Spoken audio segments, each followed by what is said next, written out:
도마라고 하면 도마라는 이름 앞에 혹시 붙여진 그의 수식어나 별명을 혹시 기억할지 모르겠습니다. 뭐 많은 도마라 그러죠? 의심 많은 도마. 도마가 의심 많은 사람이었다, 의심 많은 제자였다고 성경은 그렇게 얘기하고 있습니다. 그리고 의심 많은 제자라고 의심했다라는 그 단어 때문에 모두가 다 우리는 그에게 의심 많은 제자라는 별명을 붙여주었습니다. 그러나 그 말이 틀린 것은 아니지만 또 그 의심 많은 제자가 도마만 있었던 것은 아닙니다.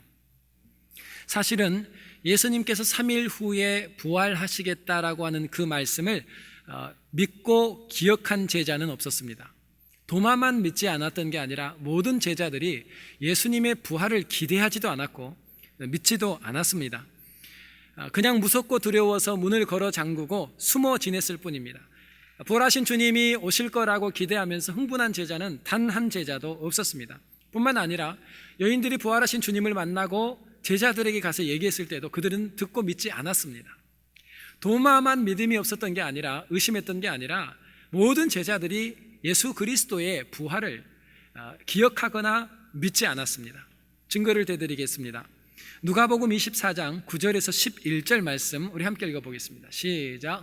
무덤에서 돌아가 이 모든 것을 11 사도와 모든 다른 이에게 고하니 이 여자들은 막달라 마리아와 요한나와 야고보의 모친 마리아라.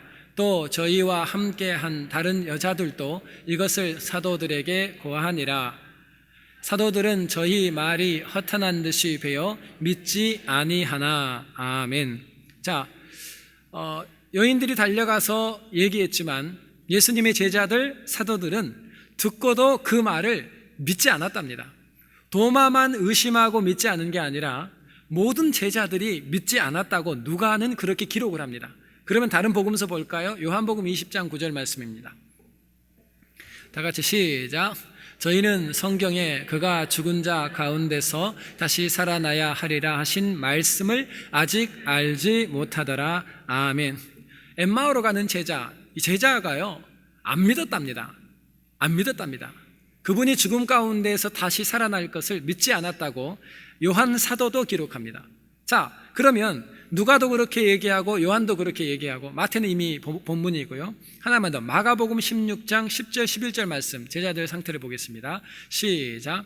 마리아가 가서 예수와 함께하던 사람들의 슬퍼하며 울고 있는 중에 이 일을 고하매 그들은 예수의 살으셨다는 것과 마리아에게 보이셨다는 것을 듣고도 믿지 아니하니라. 아멘. 사복음서는 모든 저자들이 도마뿐만이 아닌 모든 제자들 또한 예수 그리스도의 부활의 말씀과 언약을 기억하지도 않았고 믿지도 않았고, 그리고 부활을 목격한 여인들이 찾아가서 예수님이 부활하셨다고 얘기했을 때 11 제자뿐만 아니라 사도 전체가 그 부활의 소식을 받아들이지 않았답니다. 믿지 않았다고 성경은 기록하고 있습니다. 도마의 입장에서는 억울합니다. 도마만 의심 많고 믿음이 없었던 게 아니라 모든 제자들이 같은 형편에 있었습니다. 그러면 다른 제자들은 어떻게 예수 그리스도를 믿게 됐는가? 바로 오늘 본문 앞에가 사건이 나오는데요, 예수님께서 그들에게 나타나셨습니다. 나타나시고 그 친히 몸을 보여주시고 손과 옆구리의 창자국을 그들에게 보여주셨죠. 그러면서 예수 그리스도가 부활하셨다는 사실을 믿게 한 게 아니라, 믿음은 보지 못할 때, 증거가 없을 때 갖는 확신이 믿음이에요. 그런데 지금 제자들은 믿었다라는 표현이 아니라 알게 됩니다. 이미 봤거든요. 알게 되는 사실이지, 믿음은 보지 못하고 듣지 못할 때, 보지 못하고 만지지 못할 때 나타나는 확신의 증상이거든요. 그러니까 제자들은 이미 알아버렸어요. 주님이 부활하신 것을 알아버렸어요. 믿으려고 노력하지 않아도 돼요. 확인을 해버렸기 때문이에요. 자, 부활의 주님을 만나고 났더니 제자들의 삶에 업그레이드가 되기 시작했습니다. 어떻게? 인생의 한계인 죽음을 뛰어넘을 수 있는 부활의 첫 소망이신 예수 그리스도의 부활을, 인생의 경험을 뛰어넘는 믿음이 자라게 되고요. 뿐만 아니라 그 전에 들었던, 예수님께 들었던 모든 말씀과 그 다음에 십자가의 그 본질, 십자가의 복음과 부활의 기독교의 핵심이 정리가 되면서 예수님의 다른 제자들은 전부 다 믿음이 업그레이드 됩니다. 자, 다른 제자들도 안 믿었어요. 그런데 다른 제자들은 부활을 알게 됐어요. 그리고 이제는 확신을 갖게 됐어요. 더욱더. 이유가 뭔가? 그러면 다른 제자들은 부활의 확신을 갖고 믿음이 경험을 초월하고 이성을 초월하여 부활의 첫 열매가 되신 예수 그리스도를 통하여 부활의 소망을 갖게 되는 엄청난 믿음이 업그레이드가 될 때 도마는 안 됐어요. 그 믿음이. 왜 안 됐다고 성경이 얘기하냐면 바로 24절 말씀의 이유를 얘기했습니다. 시작. 12 제자 중에 하나인 디두모라 하는 도마는 예수 오셨을 때에 함께 있지 아니한지라. 아멘. 디두모라고 하는 도마가 다른 제자들이 믿음이 확 올라갈 때 끊임없이 곤두박질하고 다운됐던 이유를 성경은 뭐라고 그래요? 이유는 하나. 제자들이 함께 모여있던 그 자리, 있어야 될, 제자가 함께 모여있는 있어야 될 그 자리를 지키지 않았다고 성경은 얘기합니다. 그냥 그 자리 하나를 지키지 않았어요. 여러분, 다른 10명의 제자들이 믿음이 업그레이드 되면서요, 그 인간의 이성과 경험을 초월한 부활의 첫 소망을 갖게 되는 그 믿음이 업그레이드 된 그 사건이 제자들이 뭔 노력했다는 얘기는 안 나와요. 뭐 열심히 뭘 했다는 얘기가 없어요. 그냥 딱 하나, 그들이 있어야 될, 제자들이 있어야 될 그 자리에 함께 모여 있었다는 것만 기록되어 있고요. 그리고 그 믿음이 업그레이드 되지 않은 이유는 도마가 있어야 되는 그 자리에 없었다라고 얘기합니다. 여러분, 바로 이 신앙의 싸움은 바로 믿음의 공간을 지키는 싸움이라는 거예요. 여러분, 그 자리에 있고 없고 하나 때문에 두 그룹으로 믿음이 갈려졌어요. 한 그룹은 믿음이 업그레이드 됐고 한 그룹은 완전히 곤두박질하는 믿음을 갖게 됩니다. 자, 그런데 이렇게 곤두박질했던 도마가 갑자기 믿음이 확 업그레이드가 되고 확신을 갖게 되고 인생의 경험과 합리를 초월한 신앙을 갖게 되고요. 그리고 십자가의 놀라운 고난의 복음의 본질과 부활의 소망을 갖게 됐던 그 근거를 오늘 본문 26절에는 그 이유를 이렇게 설명해요. 함께 읽겠습니다. 시작. 여드레를 지나서 제자들이 다시 집안에 있을 때에 도마도 함께 있고 문들이 닫혔는데. 아멘. 자, 도마가 갑자기 믿음이 확신으로 오고 그의 믿음이 업그레이드 됐던 그 이유를 26절에 뭐라고 그러죠? 예, 함께 있었답니다. 제자들이 함께 모여서 기도하고 예배하고 제자들이 모이는 그 자리, 있어야 될 그 자리를, 그 공간을 지켰다라고 얘기합니다. 도마가 뭘 열심히 했다는 얘기가 없어요. 뭔가를 보여줬다는 얘기가 없어요. 뭐 뜨거운 헌신을 했다 이것도 없어요. 그냥 뭐 한 가지를 했다 그러냐면 반드시 있어야 되는 그 자리, 주님이 찾아오겠다고 약속하신 그 자리를 지켰다. 성경은 그렇게 얘기합니다. 근데 그 자리에 있을 때 예수님께서 나타나서 뭐라고 말씀하시냐면 보랍니다. 그리고 손에 못자국을 보여주고 옆구리에 창자국을 보여주면서 보라, 그 다음에는 그래도 의심이 되면 만져봐라고 얘기해요. 그런데 이 얘기를 어디서 들었냐면, 어디서 한 얘기냐면 예수님이 없을 때 바로 앞에서 한 얘기예요. 예수님이 안 계실 때 제자들이 와서 우리 부활하신 주님을 만났다 그러니까 믿지 못하면서 한 말이, 나는 그분을 눈으로 보고 만져보지 않으면, 십자가에 못 박힌 손과 그 옆구리에 창자국을 만지지 않으면 난 믿지 못한다, 이렇게 얘기를 했거든요. 근데 그렇게 얘기할 때 그 공간에 예수님은 안 계셨어요. 그런데 지금은 나타나셔서 문을 닫았는데도 그 공간을 뚫고 들어오셔서, 그리고 실제 예수 그리스도는 당신의 몸을 보이시고 못자국과 창자국을 도마에게 보여주십니다. 도마가 깜짝 놀랍니다. 와, 그 공간에 계시지 않았던 그분이 내가 한 말을 다 듣고 계셨다면 저분은 반드시 이분이다. 28절 어떻게 고백했는가 보겠습니다. 시작. 도마가 대답하여 가로되 나의 주시며 나의 하나님이시니이다. 아멘. 아멘. 여러분, 신앙생활을 하는데 잘하고 싶어요. 성장하고 싶어요. 그 믿음이 그대로 있거나 곤두박질하는 게 아니라 끊임없이 성장하고 업그레이드가 되고 싶어요. 근데 성경에는 업그레이드가 되고 영적인 이 싸움이 다른 게 아니라 내가 있어야 되는 예배의 자리, 주님이 반드시 찾아오겠다라고 약속해 주신 기도의 자리, 하나님 앞에 헌신하는 헌신의 자리, 그냥 그 자리 하나만을 지켰다는 거예요. 무슨 제자들이 대단한 걸 한 게 없어요.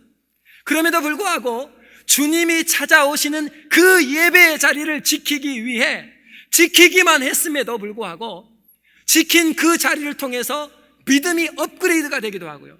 그 자리에 없어서 믿음이 곤두박질하기도 하고, 곤두박질했던 그가 다시 그 자리를 지킬 때에 그 믿음이 업그레이드가 된다. 성경은 이렇게 얘기하고 있습니다. 시편 84편 4절 말씀 한번 보겠습니다. 다 같이 시작. 주의 집에 거하는 자가 복이 있나이다. 저희가 항상 주를 찬송하리이다. 아멘. 하나님께서 복을 주시기로 작정하신 공간이 있답니다. 어디라 그러죠? 주의 집에 거하는 자. 성전을 향해 오는 길은 눈물 골짜기일 수도 있고요, 고통이 있는 환경이 내 앞에 있을 수 있지만, 일단 그 공간으로 들어오고 나면 성경이 뭐라고 얘기하냐면 이른 비와 늦은 비로 하나님의 은택을 내려주시겠다고 약속을 하셨어요. 이 공간은 하나님의 은혜가 쏟아지는 공간이에요. 그러니까 이 공간을 와서 앉아만 있어도, 이 자리를 있어야 될 그 시간에 자리만 지켜도 하나님 뭐라 그래요? 믿음이 업그레이드 된다는 거예요. 시편 65편 4절 말씀 한 번 더 보겠습니다. 다 같이 시작. 주께서 택하시고 가까이 오게 하사 주의 뜰에 거하게 하신 사람은 복이 있나이다. 우리가 주의 집 곧 주의 성전의 아름다움으로 만족하리이다. 아멘. 주께서 택하시고 가까이 오게 하사, 공간 하나를 얘기하죠. 어디에 거하게요? 주의 뜰이라는 것이 뭐냐면 성막에서는 예배하는 장소입니다. 하나님이 우리에게 은혜를 주시기로, 믿음을 끊임없이 회복시켜 주시기로 작정하신 공간이 있는데, 대단한 걸 한 게 아니라 그 공간 하나를 찾아온 거예요. 저는 오늘도 샌디에고에서 예배를 빠지지 않고 오시는 분이 눈에 자꾸 보여요. 그러니까 이제는 명함을 내밀지 말라고요. 저 오는데 40분 걸렸습니다. 아니 2시간 걸어 오신 분이. 이분들은 오늘 예배를 드리기 위해서 토요일에 오셔서 찜질방에서 주무세요. 우리는 평안하게 집에서 주무셨잖아요. 왜 이분들이 이럴까요? 이유가 뭘까요? 하나님께서 명령하신 은혜가 쏟아지는 공간 하나를 지키는 거예요. 그런데 이 공간 하나를 지키는데 하나님께서는 이 공간을 통해서 한없는 하늘의 비밀과 복을 내리워 주신다는 거예요. 복을 내려. 한번 볼래요? 우리 지난주 한 주간 동안, 고난주간 동안 특별 새벽 기도 때 십자가의 영성이라는 전체 타이틀을 가지고 5번 말씀을 전했어요. 그런데요, 그 새벽에 오신 분, 또 저녁 집회에 벨리로 오신 분들은 십자가의 영성이 뭔지 이제 알아버렸어요. 근데 3분의 1이 오셨어요, 특세 때. 우리 여기 세리터 셰프는요 3분의 2가 출석 못했어요. 자, 같은 교인이에요. 같은 주안의 교회 교인인데 3분의 1은 십자가의 영성이 뭔지 알고 달려가요. 이제 그 은혜가 뭔지 알아요. 근데 3분의 2는 같은 주안의 교회 식구인데도 모르고 가요. 근데 그분들이 한 게 뭐 있어요 도대체? 뭐 한 거예요? 그 자리 하나, 있어야 될 그 자리를 지킨 것 뿐이에요. 그 자리 하나를 지켰는데 확 물이 갈라지는 거예요. 십자가의 영성을 알고 가고요, 십자가의 영성이 뭔지 모르고 가는 거예요. 아, 슬프다, 그죠? 알아야죠. 이 공간 안에서 쏟아지는 하나님의 놀라우신 은혜를 우리는 뭐예요? 그냥 하나 한 거예요. 그 자리를 지키기만 했는데, 그러면 사단은 우리에게 믿음의 싸움을 어떻게 걸까요? 공간을 못 가게 해요. 내가 지금 있어야 되는 예배의 자리, 기도의 자리, 이 공간을 가지 못하도록 하는 게 누구냐면 마귀예요. 자, 한 집사님이요, 이분은 목사가 됐어요. 후에 될만해요. 이 한 집사님이 예수 그리스도를 영접하고 뜨겁게 은혜를 받았어요. 그리고 나서 주일만 가는 게 너무 답답해요. 영적으로 컬컬해서 금요 예배를 나가기로 결정하고 금요 예배를 나갑니다. 금요 예배를 나가기로 결정을 딱 했는데, 가기로 한 그날 저녁에 갑자기 딸이 열이 올라요. 그것도 40도까지. 해열제를 먹여도 열이 안 떨어져요. 그래서 와이프가 뭐라고 얘기하냐면, 오늘은 그냥 집에서 우리끼리 성경 보고 예배 드립시다. 아이가 지금 열이 올라서 뭐 할 수 없잖아요. 처음에 남편이 뭐라고 얘기하냐면, 그럽시다 하고 소파에 앉았대요. 앉아있는데 드는 생각이, 지금 내가 하나님 우리와 함께 하는데, 내가 지금 예배당을 가려고 하는데, 있어야 될 자리를 가려고 하는데 아이가 40도예요. 만약에 오늘 교회를 가지 않고 앉아있으면 마귀는 내가 하나님의 성전이란 자리를 못 가게 하기 위해서 내 딸을 계속 영적인 인질로 삼을 거라는 생각이 들더래요. 참 믿음의 사람은 이상한 독특한 생각을 해요. 내가 지금 교회를 가려고 할 때마다 마귀는 누구를 잡냐면 내 딸을 잡을 거라는 거예요. 내 딸을 마귀에게 넘겨줄 수 없다는 생각이 들더래요. 내 딸을 마귀의 노예가 인질이 되게 할 수는 없다. 그래서 어떻게 하냐면, 여보 어차피 애가 40도고 약은 먹였고 우리 냉찜질할 수 있는 것들 다 준비해 가서 어차피 여기서 하나 저기서 하나 똑같으니까 교회 가자. 그리고 이 아이를 데려다 놓고 교회 예배당에 눕혔어요. 그리고 예배 드리고 엄마는 옆에서 예배 드리면서 차은 수건으로 아이 열을 계속 내려주는 걸 했어요. 예배를 드리고 났더니 얘가 열이 떨어졌어요. 네, 할렐루야. 하나님께 영광이죠. 그러고 나서 다음 주 금요일이 됐습니다. 멀쩡하던 아이가 금요 예배를 또 가려고 하는데 가기 몇 시간 전부터 열이 올라오기 시작해요. 열이 막 올라오는데 또 40도예요. 해열제가 안 들어요. 마귀가 장난질했거든요. 근데 이 남자분이 무슨 또 집사님이 생각을 했냐면 내 아이를 절대로 마귀의 인질로 줄 수 없다는 거예요. 그래서 이 아이를 다시 들쳐업고 약 먹이고요, 준비 싸게 가지고 또 교회로 갔어요. 근데 이상한 것은 그 금요일마다 하나님의 너무나 큰 은혜가 내렸어요. 은혜를 받았는데 예배당에 눕혀놓고 예배만 끝나면 애가 열이 떨어져요. 몇 주를 그랬어요. 그때마다 이 아이를 절대로 마귀의 인질로 줄 수 없다. 그래서 내가 있어야 되는 예배의 자리를 지키기 시작했어요. 그분의 간증이에요. 목사가 됐는데요, 이렇게 얘기합니다. 내 딸이 17년이 지나는 동안 단 한 번도 감기 든 적이 없대요. 그 후로부터. 여러분, 마귀가 뭔 일을 할까요? 마귀는 뭐 하냐면 은혜의 자리, 하나님께서 만나주시는 복의 자리, 회복의 자리 알거든요. 그 자리를 못 가게 하는 것이 영적인 싸움이라는 것을 알아요. 마귀는 그래서 그 공간을 못 가도록 우리를 방해하고요. 우리는 무슨 싸움인가? 내가 뭘 하는 게 아니에요. 은혜는 그분이 주시는 거예요. 그런데 그 자리를 지키기만 해도 하늘에 놀라운 은혜가 쏟아져서 아무것도 한 게 없는 것 같은데 그 자리에 있다는 한 가지 이유 때문에, 자리 지킴 때문에 우리 안에 믿음이 회복되고 도마처럼 은혜가 업그레이드됨을 믿으시기 바랍니다. 도마가 어떻게 했는가 보니까요, 그 이후에 요한복음 21장 2절 말씀, 그 뒤로부터 도마가 달라졌어요. 시작. 시몬 베드로와 디두모라 하는 도마와 사람 나다나엘과 세베대의 아들들과 또 다른 제자들 둘이 함께 있더니 아멘. 자, 이날부터 무슨 일이, 부활의 주님을 만난 이후부터 도마는 어떻게 했다는 얘기를 해요? 제자들이 있어야 되는 그 자리를 함께 지키며 예배하고 준비했다는 거예요. 자, 또 볼까요? 사도행전으로 넘어가서 사도행전 1장 12절 말씀 한번 보겠습니다. 시작. 제자들이 감람원이라 하는 산으로부터 예루살렘에 돌아오니 이 산은 예루살렘에서 가까워 안식일에 가기 알맞은 길이라. 자, 그 다음 제가 쭉 읽어볼게요. 다락에 올라가니 베드로, 요한, 야고보, 안드레와 빌립, 도마와 바돌로메, 마테오와 및 알페오의 아들 야고보, 셀로빈 시몬, 야고보의 아들 유다가 거기에 있어. 끝이 뭐냐면 전혀 기도에 힘쓰니라 그랬어요. 자, 아멘. 근데 뭔 이름이 등장했어요? 다시 다락에 올라가니 베드로, 요한, 야고보, 안드레와 빌리, 도마와 바벨롬의 마테와 및 알페오의 아들 야고보, 셀로린 시몬, 야고보의 아들 유다와 다 거기서. 끝에가 전혀 기도에 힘쓰니라. 기도의 자리, 성령이 오시겠다는 그 기도의 자리에 누구도 있었다고 성경이 강조해요. 도마가 있었대요. 도마는 그 뒤로부터 내가 있어야 되는 은혜 받는 자리, 기도의 자리, 예배의 자리, 회복의 자리, 헌신의 자리를 자리 지키는 싸움을 계속했다는 얘기를 합니다. 성경은 여기까지 끝, 도마에 대한. 그런데 기독교 역사가 도마가 그 다음 어떻게 했는지를 이렇게 기록해 놨어요. 이 도마는 후에 혼자서 복음을 들고 페르시아를 갑니다. 페르시아 땅을 가서 예수 그리스도 알지 못하는 그 땅에서 복음을 전하고, 그 다음에 계속해서 동편으로 인도까지 가요.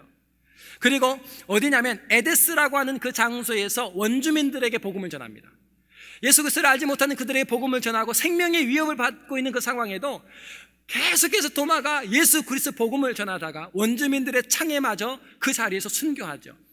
역사가 뭐라고 얘기하냐면 그가 순교할 때 그가 마지막 남겼던 얘기가 뭐냐면 하나님, 나는 주님을 예배합니다 였어요.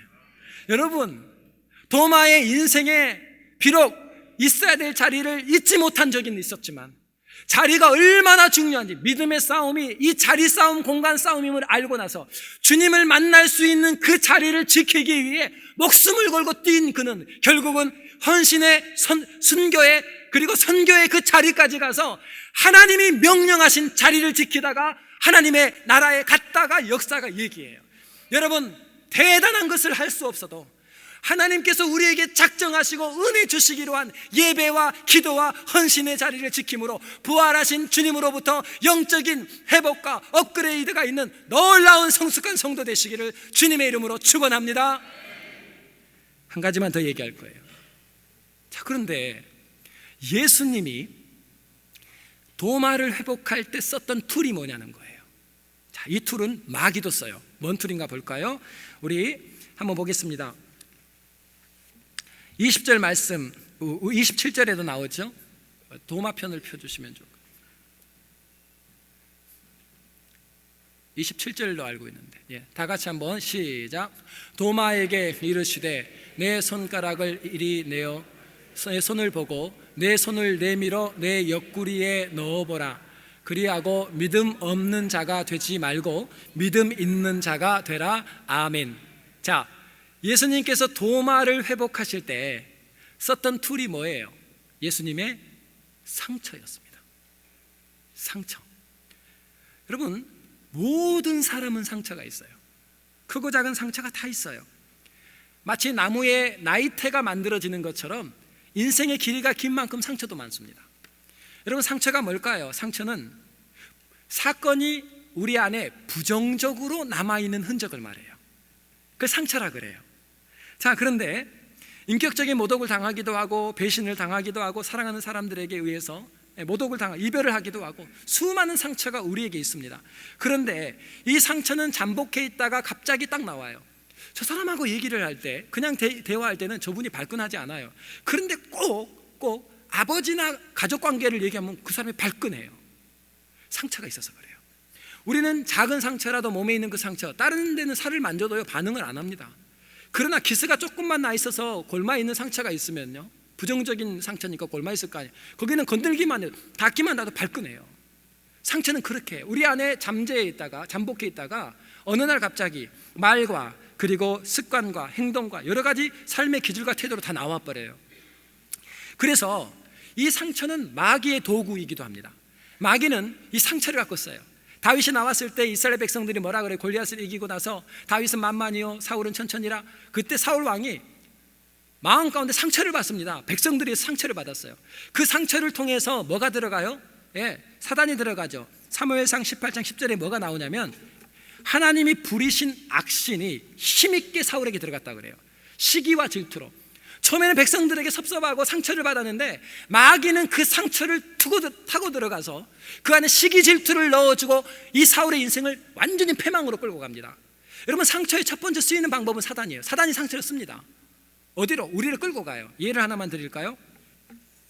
우리가 잘 아는 사람입니다. 세계 제2차 대전 때 히틀러가 유대인들을 600만이 넘게 학살을 했습니다. 우리가 다 알고 있는 사건. 근데 이 유대인 학살 사건의 배경에는 상처가 있었어요. 두 가지 상처가 역사 속에 나와 있습니다. 그게 뭐냐면 첫 번째는 이 히틀러가 어렸을 때 아버지가 출장을 가요. 장기. 그러면 엄마가 그 동네 푸주간집 주인과 연애를 했어요. 근데 이 소년인 히틀러가 어려서부터 그걸 봤어요. 마음에 막 미움과 분노가, 엄마에 대한 것도 있었지만 자기 엄마를 그렇게 성적으로 희롱하는 그 장면을 보고 굉장한 아픔을 느낍니다. 그리고 아버지가 이 여행을 갈 때마다 그 푸주간 주인을 만나고 연애하는 것을 히틀러가 알았어요. 그래서 마음속에 분노를 품었는데 이 푸주간집 주인이 누구냐면 바로 유태인이었어요. 그래서 어려서부터 마음속에 유대인에 대한 분노가 있었습니다. 이 상처가 있었어요. 또 한 가지 큰 상처가 있었어요. 그게 뭐냐면 히틀러는 어린 시절부터 꿈이 화가였습니다. 화가. 그래서 13살 때 학교를 다니다가 학교를 관뒀어요. 학교를 자퇴하고 그림 그리기 시작합니다. 그림을 너무너무 좋아했어요. 그래서 엄격한 아버지에 의해서 굉장히 고통을 많이 받아요. 왜 너 학교도 안 가니? 왜 그림 그린다고 이러고 있니? 학교 가라, 돌아가라. 안 돌아간다는 거예요. 아빠, 나는 그림 그릴 때 제일 행복해요. 그림 그리게 해주세요. 안 된다는 거예요. 네가 가난은 해서 안 되니까 적절한 직업을 가져야 된다. 그래서 우리 공무원이 되든지 공부를 해라. 엄마도 그것을 인정해 주지 않았어요. 그리고 나서 그가 7년 뒤에 비엔나에 있는 국립 아카데미 미술 학교를 가기 위해서 비엔나로 갑니다. 그리고 거기서 준비를 하는데 원체 가난하기 때문에 가져갔던 돈을 다 썼어요. 먹을 거 없고요, 잠자리 없고 고통스럽게 시간을 보내다가 그가 시험을 2번을 치러요. 첫 번째 시험을 떨어지고 나서 굉장한 좌절을 느끼고요. 다시 준비해서 두 번째를 치렀어요. 내가 생각할 땐 그림을 잘 그렸는데 그 비엔나 국립 아카데미 미술학교에서 자기를 받아주지를 않아요. 너무나 화가 나가지고 히틀러가 누구를 찾아가냐면 학장을 찾아갑니다. 학장을 찾아가서 왜 내가 떨어져야 되는 이유를 설명해 달라고 그랬어요. 그때 이 학장이 뭐라고 얘기했냐면 이렇게 얘기합니다. 당신의 그림은 틀에 박힌 그림입니다. 창조력이 전혀 보이지 않습니다. 그래서 당신은 우리 학교에 들어오지 못한 것입니다. 왜냐하면 당시 유럽에서는요, 사물을 과장하고 왜곡하는 수법인 바로 이 야수파 화가들이 굉장히 힘있게 활동할 때예요. 이 히틀러는 사람을 그대로 그리고 건물을 그대로, 빌딩을 그리고 자연을 그대로 그렸다면 이 그림들을 약간 추상적으로, 상징적으로 사물을 과장해서 그렸던 야수파가 활동하는 시대였어요. 그러고 나서 히틀러의 마음속에요, 분노가 일어났습니다. 나를 무시해? 그리고 30년이 지나죠. 2차 대전을 일으키고 나서 히틀러가 제일 먼저 조직한 부대가 뭔 줄 아세요? 그 부대가 바로 엘른자타프라고 하는 부대입니다. 이 부대는 미술품만 전부 다 도둑질하는 부대예요. 얼마를 유럽 전 나라를 점령할 때마다 모든 미술품을 모았는데 놀라지 마세요. 500만 점을 모읍니다. 500만 점. 태가 났어요. 500만 점의 미술품. 나중에 이게요, 전쟁 끝나고 패망하고 나서 이 그림을 돌려가는 데만 6, 7년이 걸렸다고 그래요. 자리를 잡아가는 데만. 500만 점의 그림을 이 부대가 전부 다 갖고 왔어요. 그리고 나서 112인의 야수파의 그림을 전시했습니다. 전시하면서 뭐라 그러냐면 태페 미술 전이라고 이름을 타이틀을 짓고요, 거기에 정신병자들이 그린 그림을 함께 전시해서 야수파들을 비난해서, 왜? 누구 때문에 상처가 있었어요? 야수파 그림 때문에 내가 떨어졌거든. 그런데 바로 비엔나 국립미술학교의 그 학장이 누구였냐면 유대인이었습니다. 여러분, 히틀러가 왜 이런 짓을 했냐면요, 상처예요. 상처가 분노로, 미움으로, 증오로, 마귀가요, 백성들로부터 상처받았던 사울 왕한테 악신이 힘있게 역사해가지고요, 시기 질투로 끊임없이 아버지를 대항하면서 살게 하고요, 그 저주스러운 삶을 살게 했던 것처럼 히틀러 안에 상처가 있었다고요. 그런데 그 상처를 누가 썼어요? 마귀가 쓴 거예요. 마귀가 붙들고 가니까 인류의 재앙이 돼버렸어요. 내 인생의 재앙만이 아니에요. 민족의 재앙이 돼버리고 인류의 재앙이 됐어요. 자, 그런데 오늘 본문에 주님은 이 땅에 오실 때 어떻게 오셨어요? 이사야 53장 3장 말씀을 보면, 3절을 보면, 그가 멸시를 받아서 실어버린 바 되었다 그랬어요. 예수님은 이 땅에서 멸시받고 상처받았대요. 예수님의 삶은 온통 상처투성이에요. 예수님은 말구이에서 태어났죠. 태어난 지 며칠 안 돼서, 얼마 되지도 않아서 헤롯이 죽이려고 해서 애국까지 도망을 가야 됐고요. 고향 사람들은 모두 그를 무시했고요. 뿐만 아니라 가던 유다에게 팔렸고요. 머리 둘 곳이 없을 만큼 정말 마음 편한 곳이 없었고요. 십자가에 매달리게 됐고요. 그의 가장 큰 상처는 십자가에서 마지막까지 엘리 엘리 나마 사박다니 어찌하여 하나님 나를 버리십니까 할 때 아버지로부터까지 버림을 받습니다. 온통 상처투성이에요. 그런데 오늘 본문에 부활하신 주님이 믿음이 다운되어 있는 당신의 사람을 찾아와서 그를 회복할 때 기적을 일으키든가요? 능력을 행하든가요? 아니요. 뭘 보여줘요? 상처를 보여줘요. 여러분, 부활하신 주님, 부활의 주님을 만난 그리스도인에게 상처는 무엇을 의미하냐면, 이제는 예수님의 그 상처는 그 상처를 통해서 타인을 살리고 타인을 회복시키고 타인을 격려하고 타인을 위로하는 영광스러운 하나님의 툴이 된 거예요.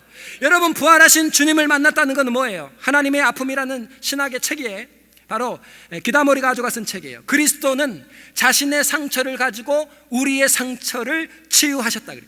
예수님이 우리를 치유하고 회복하고 믿음을 업그레이드 시킬 때 기적과 이적을 행한 것이, 능력을 행한 것이 아니라 상처를 보여주면서 그 상처가 이제는 타인을 회복하고 능력 있게 하는 상처. 그래서 예수 믿는 사람들은요, 수많은 상처가 예수 믿는 사람한테는 없냐고요.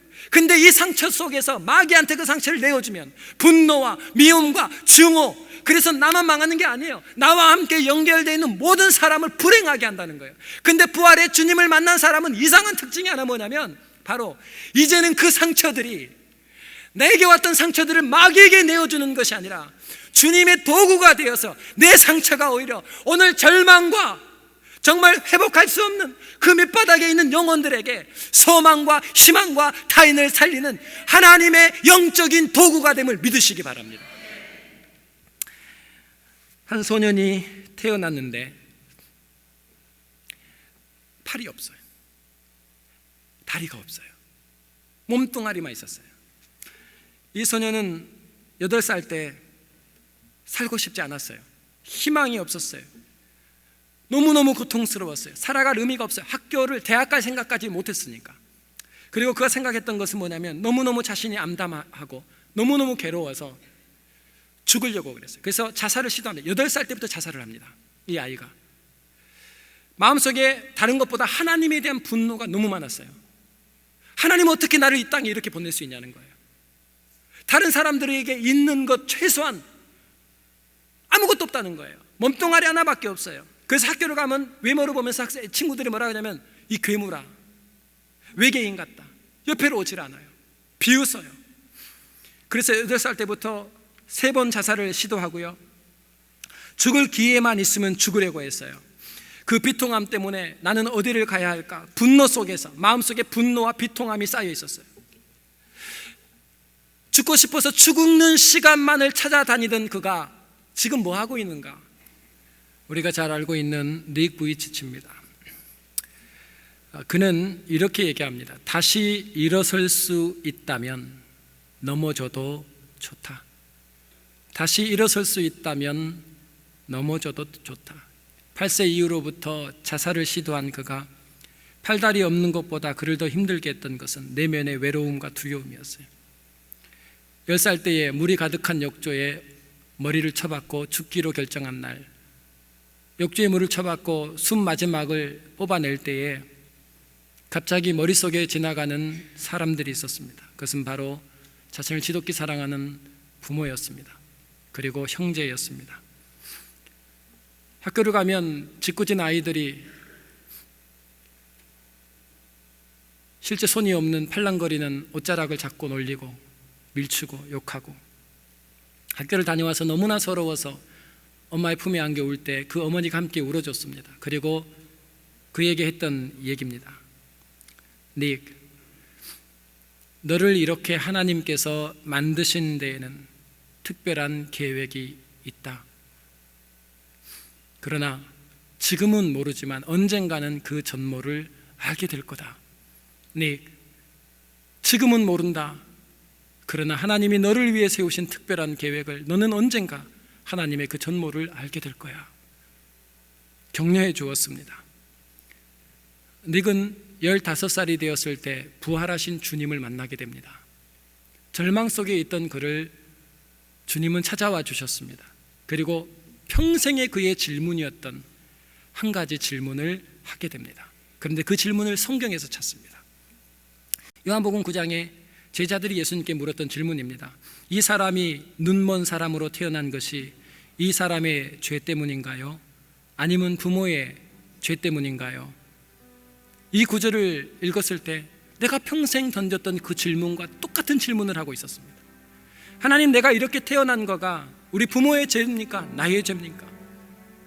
그때 예수님은 제자들에게 이 사람이 죄를 지은 것도 아니고 그 부모의 죄 때문도 아니다. 하나님께서 하시는 일들을 그에게 나타내기 위함이다. 부활의 주님을 만난 닉 부이치치는 인생이 달라지기 시작했습니다. 그는 더 이상 상처를 붙들고 살지 않았습니다. 하나님이 내게 주셨던 그 상처는 그에게 힘이 되었습니다. 19살 때부터 첫 연설을 하기 시작하는데 학생과 교사와 청년과 사업가와 여성과 직장인 및 교회 성도들까지 나라 30여 개국을 다니면서 소망을 잃어버리고 그 상처를 부여잡고 쓰러져 버린 수많은 사람들에게 희망의 메시지를 전하는 희망 전도자가 되었습니다. 팔이 없는 닉 부이치치는 책 허그라는 책을 썼죠. 그건 역설적인 단어예요. 그는 팔이 없기 때문에 남을 허그할 수 없어요. 그래서 뭐라고 얘기하냐면 여러분 저를 만나면 허그를 한번 해도 될까요? 물어달랍니다. 자기는 못하니까. 그 허그의 의미는 바로 다른 것이 아니라 당신의 한계를 허그하라, 당신의 비전을 허그하라, 그리고 우리가 사는 이 세상을 허그하라. 팔 다리가 없어요. 그래서 그것이 상처가 되었는데 이제 그는 더 이상 그 상처를 마귀에게 내어주지 않았어요. 한 어느 순간까지는 마귀가 그것을 썼어요. 그러나 부활의 주님을 만나고 나서 닉은 그 뒤로부터 이 상처는 인류의 소망 없이 절망당한 모든 것을 포기하고 싶은 모든 사람들을 찾아가 그 상처는 이제 타인을 살리고 회복하고 희망을 주고 소망을 주는 상처가 되었어요. 마귀의 도구가 아니라 그 상처는 이제 하나님이 쓰시는 부활의 도구가 되었습니다. 여러분, 상처가 왜 우리에게 없었겠어요? 그러나 우리가 사는 인생 동안 이 상처를 미움과 분노와 증오와 좌절로 마귀에게 내어주지 않고 진짜 부활의 주님을 만났을 때 주님은 그 상처로 이제는 타인을 살렸던 것처럼 여러분의 상처가 이제는 부활하신 주님을 만난 여러분의 삶이 그 상처를 마귀에게 주는 것이 아니라 하나님의 영적인 부활의 도구로 내어주심으로 여러분의 상처가 이제 소망을 잃어버린 사람들에게 여러분의 눈물과 한숨이 마귀에게 낭비하는 것이 아니라 사람을 살리고 소망을 주는 하나님의 부활의 도구가 되시기를 주님의 이름으로 축원합니다. 우리 자리에서 한번 일어납시다.